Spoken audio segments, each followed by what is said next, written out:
أعوذ بالله من الشيطان الرجيم.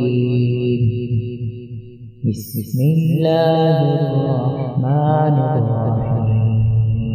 إذ قال الله يا عيسى إني متوفيك ورافعك إلي ومطهرك من الذين كفروا وجاعل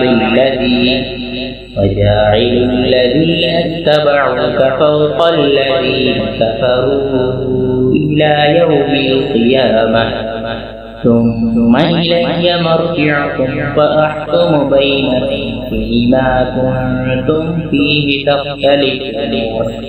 فأما الذين كفروا فأعذبهم عذابا شديدا في الدنيا والآخرة وما لهم من ناصرين.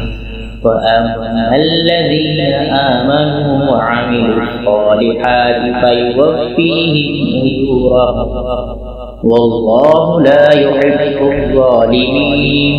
ذلك نتلوه عليك من الآيات والذكر الحكيم. إن مثل عيسى عند الله كمثل آدم خلقه من تراب ثم قال له كن فيكون. الحق من ربك فلا تكن من الممترين. فمن حاجك فيه بعد ما جاءك من العلم فقل تعالوا ندع أبناءنا وأبناءكم ونساءنا ونساءكم وأنفسنا وأنفسكم ثم نبتهل فنجعل لعنة الله على الكاذبين.